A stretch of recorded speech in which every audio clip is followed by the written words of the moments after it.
Welcome to are you channel for the explanation of the movie the swimmers, जो कि 2022 में आई एक biographical drama movie है जिसे डायरेक्ट किया है सैली एल हसीली ने। इस मूवी की रेटिंग है 7.4 आउट ऑफ 10, जो कि काफी अच्छी है। मूवी का प्लॉट टीनेजर सीरिया की एक रिफ्यूजी यूसरा मेडिनी और उसकी बहन सारा की लाइफ की स्टोरी को बताता है, जो रेफ्यूजीज को डूबती बोट को हल्का करने के लिए तैरती है और इवेंचुअली इजमिर से लेस्बोस स्मगल्ड होते हुए एजियन सागर को क्रॉस करते हुए 18 रेफ्यूजीज की हेल्प करती है। मूवी में क्या होता है इसको फाइंड आउट करने के लिए उससे पहले आप लोगों से ये रिक्वेस्ट है कि अगर आपको मेरा कंटेंट पसंद आता है तो मुझे सपोर्ट करें मेरे चैनल को सब्सक्राइब करके। ये आपके लिए एक छोटा सा क्लिक हो सकता है, लेकिन ये मेरे लिए बहुत मायने रखता है।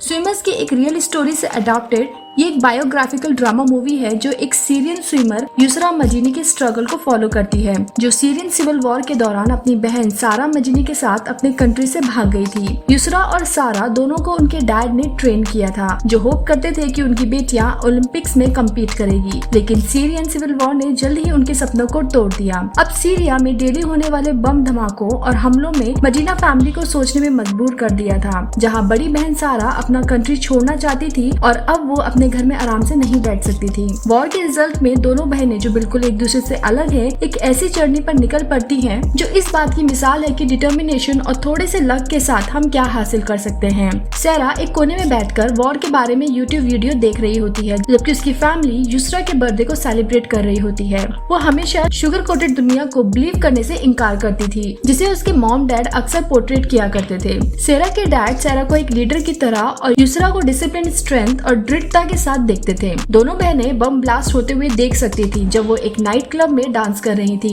सारा का एम यहाँ अपनी लाइफ को अपने तरीके से जीने का था, भले ही उसके लिए उसे कोई भी रूल तोड़ना पड़े, लेकिन यूसरा यहाँ पे दृढ़ थी, भले ही उसके चारों ओर की दुनिया टूट रही हो, और वो अपनी स्विमिंग प्रैक्टिस को नहीं छोड़ सकती थी। ओलंपिक्स में सीरिया को रिप्रेजेंट करना भी सारा का ड्रीम नहीं था, ये तो उसके डैड के थ्रू थोपा गया एक सपना था। सारा कंट्री छोड़ने के तरीके को सर्च कर रही थी। उसने इस बात पर जाने का डिसाइड करा अपने एक फ्रेंड से मिलने के बाद, जो जर्मनी चला गया था और अपनी फैमिली से रीयूनियन होने के लिए अप्लाई कर रहा था। क्योंकि यूसरा की एज अभी 18 नहीं हुई थी, तो वो उसके लिए अप्लाई कर सकते थे और बाकी फैमिली को जर्मनी ला सकते थे। सारा के डैड इस आइडिया का अपोज करते हैं, क्योंकि ये रास्ता काफी डेंजरस था और साथ ही उसके डैड अपनी 2 बेटियों को छोड़ने का सोच भी नहीं सकते थे।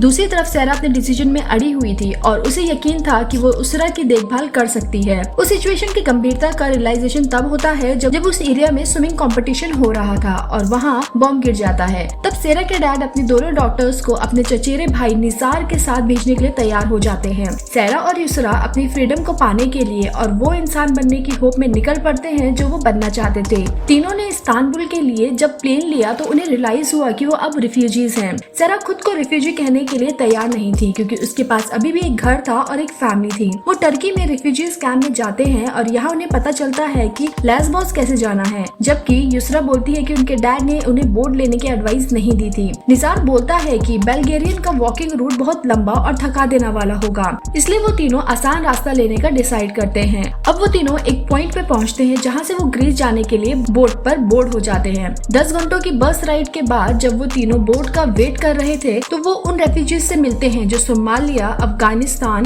इरिट्रिया और सूडान से स्वीडन, जर्मनी और यूके ट्रेवल करने जा रहे थे। सारा ने अफगानिस्तान के एडन से दोस्ती की, जो जर्मनी जाने का प्लान बना रहा था। यह स्मगलर्स रेफ्यूजीज को बोट पर बोट कर देते हैं और अब उन्हें सब कुछ खुद हैंडल करना था और यहाँ कुछ ही लोग बोट पर तैरना जानते थे। सारा बोट में उन लोगों को कहती है कि जो तैरना जानते हैं वो बाकी की हेल्प करेंगे अगर उन्हें किसी तरह का खतरे का सामना करना पड़ा तो। जल्द ही बोट में पानी भरने लगता है और इंजन भी काम करना बंद कर देता है। जैसे ही दिन रात में बदल जाती है तो यूसरा ने उस सिचुएशन में अपनी सभी मेडल फेंक दिए। ऐसी सिचुएशन में उन दोनों बहनों को अपनी उपलब्धियां किसी काम की नहीं लग रही थी। सबके दिमाग में बस किसी तरह सरवाइव करना था। सारा ने डिसाइड किया कि उन्हें बोट का भार हल्का करना होगा और वो ग्रीस जाने के लिए यहाँ डिटरमाइंड थी। सारा यूसरा के साथ समुद्र में कूद जाती है। वो अपनी बहन को अकेले अपनी जान जोखिम में नहीं डालने दे सकती थी, इसलिए यहाँ सारा का प्लान काम कर जाता है और बोट इंजन फिर से चालू हो जाती है। दोनों बहनें बोट पर चढ़ने से मना कर देती है, क्योंकि उन्हें पता था कि ज्यादा वेट इवेंचुअली बोट को डुबा देगी। वो दोनों पूरी रात तैरते हैं और सुबह एक बीच पर आते हैं। सारा का सेल्फलेसनेस और अपनी बहन के लिए उसका प्यार कई लोगों की जान बचाता है। हजारों छोड़े गए लाइफ जैकेट किनारे पर बिखरे पड़े थे जो उन रेफ्यूजीज के थे जो वहाँ पहुँच गए होंगे और स्ट्रगल जीते थे। सेरा और यूसरा के साथ साथ रेफ्यूजीज जब लेबोसिस आए तो वहाँ उन लोगों को पानी देने से भी मना कर दिया, जबकि उनके पास पैसे थे, और साथ ही अपने दरवाजे और खिड़कियाँ भी बंद कर दी। यूनिसेफ के वर्करों ने उन्हें जरूरी चीजें दी। रेफ्यूजीज यहाँ यूनाइटेड थे क्योंकि वो किसी कंट्री के लिए नहीं लेकिन एक दूसरे के लिए इम्पोर्टेंट थे। यूसरा और सेरा से शाडा इंस्पायर थी। शाडा रियो ओलंपिक्स में सीरिया का रिप्रेजेंट करने को उन सिस्टर्स का सपना जानती थी। यहाँ एक आदमी रिफ्यूजीज को हंगरी के बॉर्डर सेफली क्रॉस करने में हेल्प करने का ऑफर करता है क्योंकि वो रेलवे ट्रैक पर चल रहे थे। लेकिन यहाँ रिफ्यूजीज कॉन आर्टिस्ट के लिए एक इजी टारगेट है। वो आदमी इस बात को जानता है कि रिफ्यूजीज सेफली बॉर्डर क्रॉस करने के लिए कितने डेस्परेट हैं और रिफ्यूजीज इस टाइम कोई भी अमाउंट पे करने को रेडी होंगे। अब काफी रिफ्यूजीज एक जंगल के बीच में फंस गए थे और बाहर निकलने का रास्ता खोजने की कोशिश कर रहे थे। यहाँ उन्हें एक और स्मगलर को फेस करना पड़ता है जो उन्हें हंगरी पहुँचाने में हेल्प करने का ऑफर करता है। इस टाइम वो लोग ये ऑफर एक्सेप्ट कर लेते हैं क्योंकि उनके पास कोई और ऑप्शन नहीं था। अब सेरा अलग होने का डिसाइड करती है क्योंकि हर कार में इंग्लिश बोलने वाला एक इंसान होना चाहिए स्मूथ कम्युनिकेशन के लिए। यूसरा यहाँ अपनी बहन से डिसअपॉइंटेड थी और चिंतित थी कि उसके अलग होने से डिजास्टर हो सकता है। अब हम देखते हैं कि यूसरा इजीली बॉर्डर क्रॉस कर लेती है जबकि सेरा को पुलिस ने पकड़ लिया था, लेकिन स्मगलर ने पुलिस को मना किया कि वो उन्हें वहाँ से जाने दें। एक वर्कर ने गैराज में जहाँ रिफ्यूजीज रुके थे सेरा को मोलेस्ट करने की कोशिश करता है। हंगरी में एंटर करने के बाद सेरा ने उस आदमी का पीछे से हमला किया और दोनों बहनों को उससे लड़ने के लिए मजबूर होना पड़ा। उन्हें ऐसे एक्सपीरियंसेस का सामना करना पड़ रहा था जिनके लिए लाइफ में हर उस बॉर्डर पर इम्पैक्ट। यूसरा जो उस टाइम केवल 17 साल की ही थी, टाइम से पहले ही मैच्योर हो गई और टाइम ने उसे रिस्पॉन्सिबल बना दिया। यूसरा जर्मनी जाने वाले ट्रक में चढ़ने के लिए खिलाफ थी और वो जर्मनी जाने वाले हजारों रेफ्यूजीज के मार्च में शामिल होना चाहती थी और वो किसी और पर डिपेंड नहीं रहना चाहती थी। फिर से यहाँ सेरा और नाजीर को यूसरा के डिसीजन पर अग्री होना पड़ता है। फॉर्चुनेटली उन्हें जर्मनी जाने वाले रेफ्यूजीज की हेल्प के लिए भेजी गई बस के बारे में इंफॉर्मेशन मिलती है। नाजीर और सेहरा इस इंफॉर्मेशन से एक्साइटेड थे जबकि यूसरा ने इसे एक ट्रैप की तरह ही देखा। उसे होप था कि उन्हें रेफ्यूजीज कैंप में डिटेन कर दिया जाएगा। एक बार जब वो सब कंट्री में आ गए तो यूसरा घर वापस जाना चाहती थी जहाँ उसके पेरेंट्स उसकी केयर किया करते थे और उसे इतने बड़े डिसीजन नहीं लेने पड़ते थे। लेकिन रियलिटी तो यहाँ पर ये थी कि कोई घर नहीं था, मतलब उनका घर वॉर में नहीं बचने वाला था। चाहे यूसरा सेहरा को घर के आराम को छोड़ने के लिए कितना ही दोषी ठहरा ले, वो केवल अपनी सिस्टर की वजह से ही आज जिंदा है। फाइनली वो सब बस लेने का डिसाइड करते हैं और बहुत स्ट्रगल के बाद वो जर्मनी पहुंच भी जाते हैं। मूवी के एंड में बताया जाता है कि कैसे यूसरा ने अपनी फैमिली को प्राउड फील कराया। जर्मनी पहुंचने के बाद यूसरा, सेहरा और नाजीर को एक रेफ्यूजी सेंटर में रजिस्टर किया गया। सीरिया में बम ब्लास्ट की न्यूज से सेहरा और यूसरा अफेक्ट हुए जबकि सेहरा ने इस बात पर फोकस किया कि वो दूसरों की हेल्प कैसे कर सकती है। यूसरा ने ओलंपिक्स में कम्पीट किया और अपने ड्रीम को पूरा करने का डिसाइड किया। यूसरा ने एक स्विमिंग क्लब सर्च किया और कोच से कांटेक्ट किया। कोच ने स्टार्टिंग में यूसरा के क्लेम्स पर अनइंटरेस्टेड थे, लेकिन जब वो अपने टाइम का मेंशन करती है तो इंटरेस्ट लेने लगते हैं और उसे मौका देने का डिसाइड करते हैं।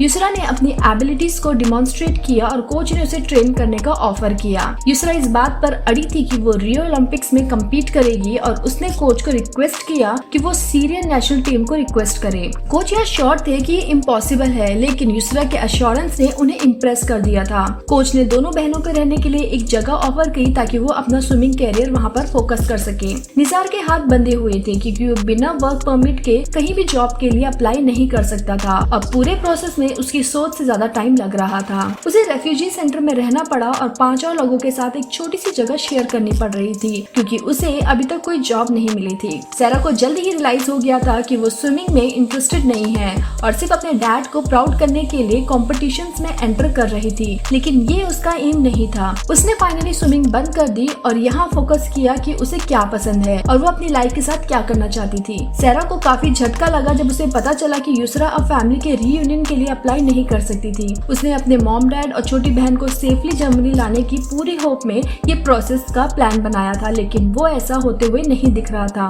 उसने रियलाइज किया कि रिफ्यूजीज के लिए सिचुएशन कितनी हार्ड है। इस बीच उनके कोच ने यूसरा को कुछ एनकरेजिंग न्यूज बताई और ये इन्फॉर्म किया कि इस फैक्ट के साथ कि दुनिया भर में कई रेफ्यूजीज एथलीट हैं और उन्हें रियो ओलंपिक्स के लिए रेफ्यूजी टीम बनाने का कंसिडर करना चाहिए। यूसरा डिसअपॉइंटेड थी क्योंकि वो हमेशा से सीरिया को ही रिप्रेजेंट करना चाहती थी। सेरा ने बाद में यूसरा को उस अपॉर्चुनिटीज को सीज करने के लिए समझाया। यूसरा ने कोच को इन्फॉर्म करती है कि वो टीम का पार्ट बनेगी और फिर उन्हें दिनों और हफ्तों तक बहुत काम किया। हमेशा की तरह रियो जाने के लिए तैयार सेरा ने अपने हेयर कट करे और डिसाइड किया कि वो लेस्बो बेस्ड ऑर्गेनाइजेशन में वर्क करेगी जो बेसिक नेसेसिटी प्रोवाइड कराते हैं रेफ्यूजीज को। यूसरा भी अपनी नई लाइफ को स्टार्ट करने जा रही थी जो अपने डैड के सपने को पूरा कर रही थी। लेकिन जब और एथलीट उस रेफ्यूजी टीम को डिस्कस कर रहे थे तो उनको पता चलता है कि उनकी टीम बस एक सिंपैथी एक्ट है और ये सुनकर वो बहुत दुखी हो जाती है। लेकिन जिस टाइम यूसरा स्विम करना स्टार्ट करती है तो हर कोई उसे देखता ही रह जाता है। वो ग्रुप में सबसे तेज थी